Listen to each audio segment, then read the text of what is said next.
Hello and welcome to another update video about XRP. I want to share with you the short-term bullish and short-term bearish scenario. At the moment they move together basically, yeah, and basically you can't really recognize the difference between the two counts at the moment. And we were watching for the price to get at least into the orange support area that happened yesterday, and it already reacted to it. So we're going to take a look at that. So first of all, this is the bigger picture, okay? For anybody who's new on this channel, with XRP, you need to understand that XRP loves to move in corrective structures. You can't really focus on technical analysis as prediction. When we're dealing with XRP, it's more like a, right, let's see what the market tells us and then we react to it with our trading plan.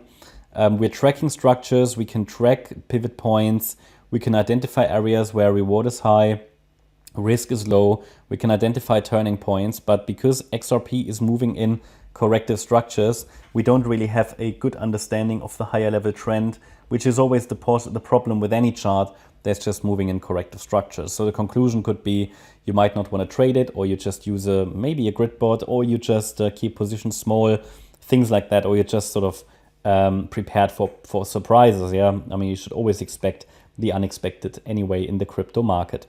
The idea is that there is a short-term bullish scenario first. We're tracking that at the moment primarily, but it's not a strong leaning. Okay, it's only because we're holding above support right now. So in this bullish scenario, the idea is that obviously an A wave topped here. That's true for both scenarios. An A wave topped in July, which is the first wave of a larger ABC structure. We have come down in the B wave already. That was here the low in August, B wave, and we're now moving up in a C wave. The C wave is a 5-wave move, always. So it would take it way above $1, okay? And it's a bit exaggerated. It probably will not go that much, but still, the idea is in this scenario, we are now in the C wave, and in the C wave, we first of all need to see 5 waves up because it's a 5-wave move, and the first wave, first of all, needs to finish. Only when we have the first wave finished in 5 waves, then we can say, okay, let's see if we get a wave 2 corrective pullback, have a trade set up there. So to form these 5 waves, the price needs to hold certain support levels. So that's what we're tracking right now. Basically, we can say that this was a wave 1, the rally into August. We had a wave 2 pullback, corrective pullback.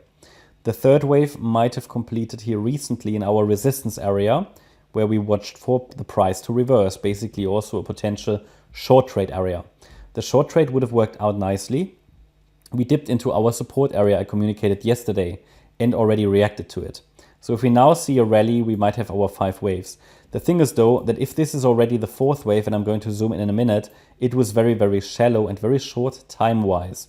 Duration-wise, we'd like to see a bit more of a pronounced wave 4. So that's key to understand. And then we need those 5 waves to get an understanding of the bigger picture, the higher level trend. Now, if we break below 56 cents, which is critical support, then we will enter the bearish count, and that would take us down lower. And this B wave, which presumably finished in August, will just be reset a little bit lower. And the B wave is a more complex count, WXY. And then afterwards, we have a chance to start the C wave. Okay, so these are the 2 counts, but let's focus on the one that's directly in front of us, which is the bullish one. Even though it's not high confidence, so I would not be surprised if the 56 cent level breaks. There will be other options to consider then, but for now, we reached resistance and the price reacted to it, broke down, which is what we wanted to see. It formed our ABC structure, so we have 3 waves down, which could already be all of wave 4.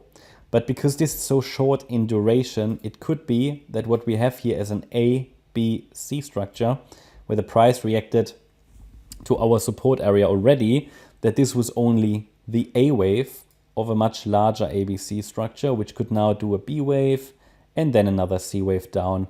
And as long as we're holding 56 cents, you know, we could watch for a 5th wave to the upside. Then we just have a B wave here and a C wave, and this is our wave 4. The thing is, a wave 4 will not get invalidated below 56 cents. If we're dealing with a diagonal, we have to allow possibly deeper support or deeper retracements, but I will get increasingly uncomfortable with this particular wave count, with a bullish count if we see a sustained break below 56 cents. So what am I watching for now? So first of all, as you can see, we had 3 waves down, 3 waves up, and to be honest, it looks like 3 waves down. So it could actually be a WXY structure. I just leave it labeled as ABC right now. But we reacted to support already, and off the low that was made yesterday in our support area, the price already recovered 7%. So this move up is not convincing yet, okay? So it looks very corrective, very corrective. So I would really need to see a break